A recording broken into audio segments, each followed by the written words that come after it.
We have been reviewing Hisense TVs for about 5 or 6 years now, and have to say that the company got us used to a certain standard.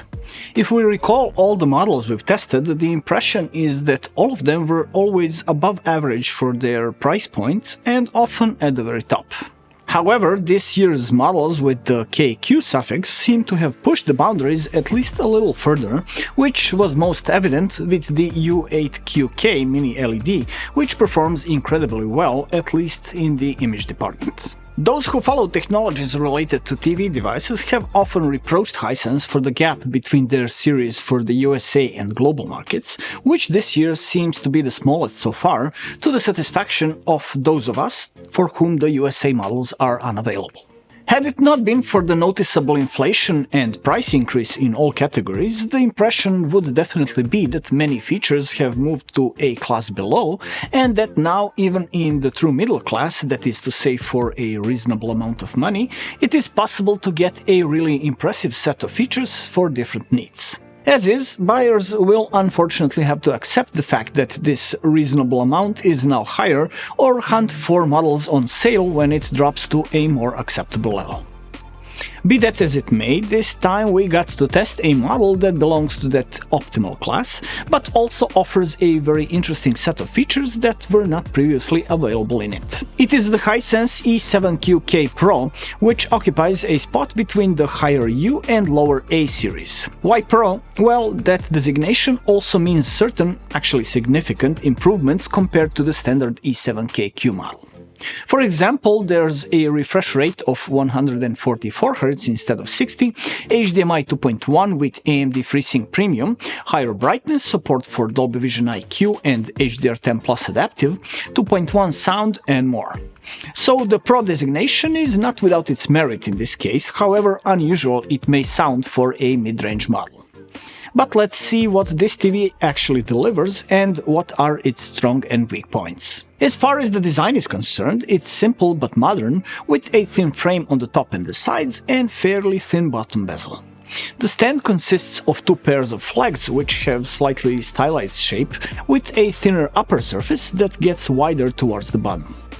The frame, bezel and the stand are made of plastic, but you would never guess it by the build quality, sturdiness and appearance. Hisense opted for a combination of dark grey surfaces on the frame and stand that resemble anodized aluminum, while the most interesting detail is the bottom bezel that looks like brushed metal with a black recessed line in the middle. At its sides there are two surfaces with black polished plastic and a metal pattern that will be a matter of taste. Visually they look good in my opinion, but they are a bit distracting. Presumably the idea was to resemble the speaker openings or simply to distinguish this TV from the boring classic design, in which case the attempt was successful. The back is covered by a metal profile that makes the TV appear fairly thin for an LCD. On top of that profile is a plastic case that hides the electronics, which is nicely designed with square pattern that we have seen on some previous high-end Hisense models. In any case, the TV looks more expensive than it is and leaves an excellent impression in terms of looks and build quality. The specifications of E7KQ Pro mention an integrated soundbar, but as you can see it is not on the front edge but most likely inside the TV housing, oriented downwards. On the back of the TV, right in the middle, there is an opening for the subwoofer, which we have also seen on some high-end Hisense models, and which is another part of the sound system, which we will talk about a bit later. As for the connectors, they are arranged in two sections. In the smaller rear-facing one, there is only a LAN port, optical audio output and one USB, while in the larger one facing sideways for easier access there is another USB but with a power supply of 1 ampere, headphone output, composite AV input via adapter, antenna and satellite connectors, service port, CI Plus slot, as well as 4 HDMI ports. HDMI 1 and 2 are version 2.0 and limited to 60 Hz in 4K resolution, while HDMI 3 and 4 are real HDMI 2.1 and a bit more than that, since they support connection in 4K at up to 144 Hz.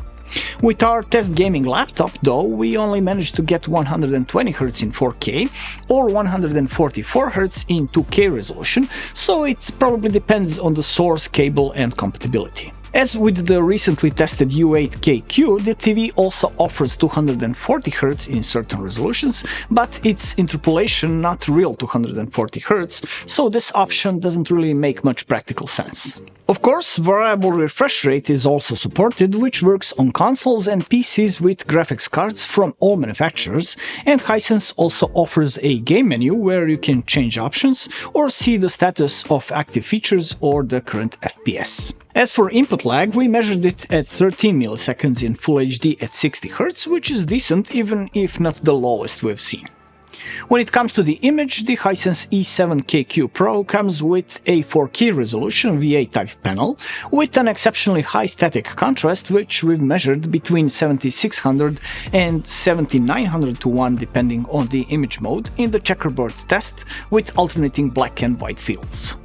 Quite impressive, but also welcome considering that the TV, as expected for this class, does not feature local dimming, but only a standard direct LED.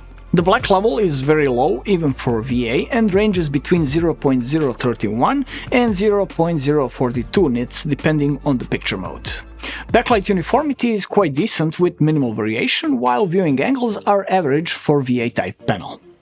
In addition to the high contrast, it is also a good thing that the panel has been augmented with quantum dot filter layer, which theoretically enables the display of wider color gamut and in practice gives the impression of more vivid and saturated colors. According to our measurements, the panel is able to reproduce around 85% of DCI-P3 spectrum, which is somewhere in the middle of what we've seen so far on 8-bit plus FRC quantum dot models. Subjectively, the display is very good because the combination of high contrast and improved colors offers a more attractive display above the class average. Especially if you choose standard mode and change the color warmth to warm 2, which seems to be a recipe that works pretty well on Hisense models. When it comes to picture modes, the E7KQ Pro offers the most faithful color reproduction in filmmaker and cinema modes, although the best delta E deviation we measured was only 7.8, which is below the level we're used to from Hisense. The maximum brightness that this TV offers is rated at 350 nits, and it actually delivers exactly that. So don't expect a true HDR display, although as we mentioned at the beginning, the E7KQ Pro supports all current HDR formats including Dolby Vision IQ and HDR10 Plus Adaptive, thanks to the ambient light sensor that adapts the display to the conditions in the room. As for the image processing, the most important feature is the MEMC or motion processing, which we can say is very solid and probably somewhat improved compared to previous years. There are several modes at your disposal, with smooth being great for those who like a really smooth display and a soap opera effect. Film mode, which should provide an optimal display of 24 FPS content, is not very good, so we recommend going for clear, which offers an excellent balance between a natural look and a cleaner and smoother display.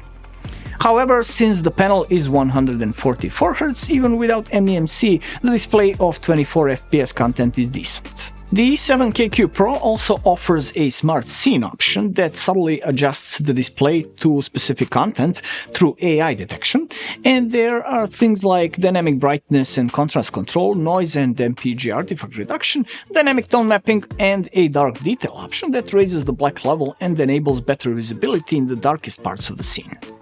When it comes to sound, although the integrated soundbar in the specification didn't really seem to us as a real benefit, we have to admit that we were very pleasantly surprised by what the Hisense E7KQ Pro is able to deliver. Very good sound balance and, more importantly, very convincing sound, which is atypical for a TV, especially of this class. That subwoofer hole on the back is clearly not there just for decoration, as the TV is capable of reproducing low frequencies down to about 45 Hz without much of a drop in volume, so music and movies sound very convincing.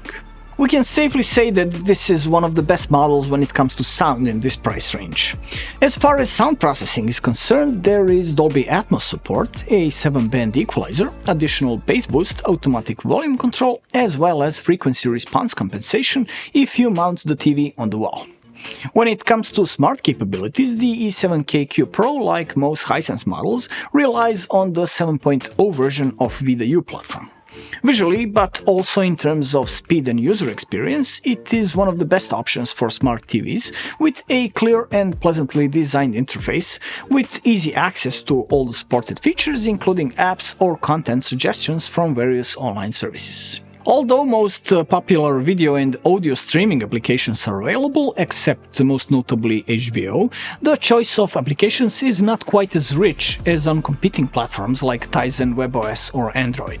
The games, although basic 8-bit ones, are at least on par, if not slightly better than on Tizen and WebOS, but far from what Android offers. In addition, there is Vida Free service, which serves as an aggregator for free video services and offers tons of content to watch without the need for a subscription. Also, in the moments when you are not watching TV, thanks to the Vida Art application, it can serve as a decoration, displaying a selection of images from the DeviantArt portal. Navigation through the interface is done via a remote control, which brings some advantages, but also disadvantages compared to some previous Hisense models. First of all, the keys are clearly marked and arranged in such a way that it is easy to navigate, and practically a third of the surface is occupied by shortcuts for running frequently used applications and services. There's even a button that can be customized for any function or application, which is a very nice touch.